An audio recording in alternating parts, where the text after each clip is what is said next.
ينفذ وكان بامكانه ان يبلغ الهدف. كاسيوس مايلولا، هدف فيه غفلة من الجميع في المكان المناسب يضع الكرة في الشباك. فريق الوداد بتحضيرها بصورة رائعة. مايلولا هناك لتشوانسبرغ، مايلولا ضير، مايلولا الجناح سريع، مايلولا نقل الكرة للامام.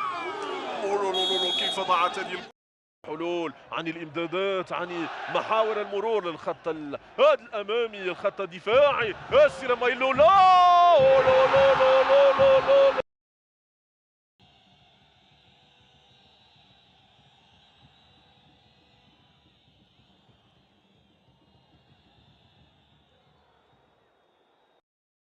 مباراتين تحفظ فريق الوداد، او هذه محاولة فريق الوداد.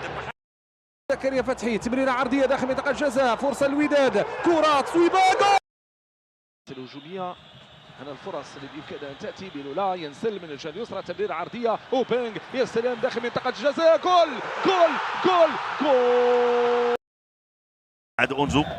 موعد أونزو مراوغة ممتازة. هذه فرصة تسديدة، فرصة تشيبيلو يجد الحل مرات دائما جوج ديال الاهداف لا شيء في الوقت الانطلاقه ديال تشيبيلو مايلولا خذ الكره، فرصه محاوله تمريره والهدف، هدف ثالث لفائده فريق الوداد.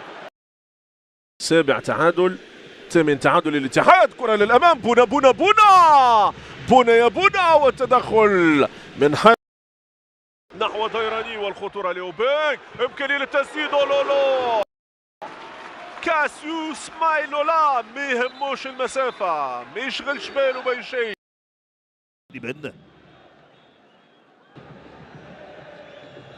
هذه فرصه تشيبيلو مايلولا، فرصه داخل منطقه الجزاء، امكانيه الهدف الاول.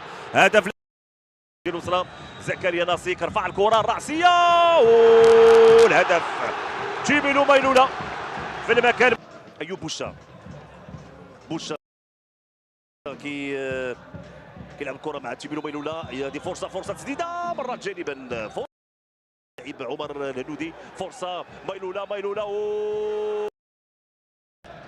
ضربة رأسية، كرة لفائدة فريق الوداد البيضاوي عند لاعب أوبينغ، تمريرة جانبية والهدف.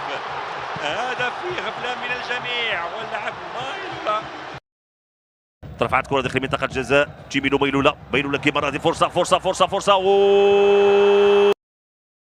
تمريرة في الجهة اليمنى، محمد الريحي رفع الكرة، هذه فرصة تشيبيلو، تدخل حاد مايلولا الى الرواق الايمن، محاولة الدخول، هجمة، هناك كثافة عددية من الجانبية ومحاولة تبعاد ومتابعة كانت ممكن ان تسجل الهدف الاول لفائدة فريق او الهدف الثاني لفائدة الوداد.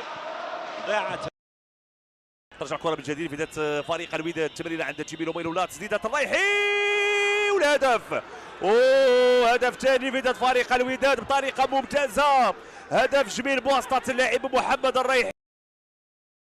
كرة طويلة تشيبيلو مايلولا خذ الكرة، مايلولا شو غادي يعمل مايلولا، الدخول داخل منطقة الجزاء، مايلولا يبرر عند مهدي بومالك، هذه فرصة تسديدة.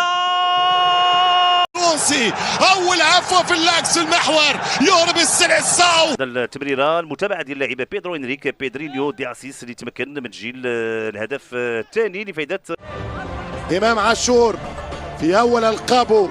العيت مالك يفتتح النتيجة في الوقت البديل. بلال عيت مالك بمنتهى الإقدام والشجاعة وماتش. الهدف الأول الرجاوي، هدف أول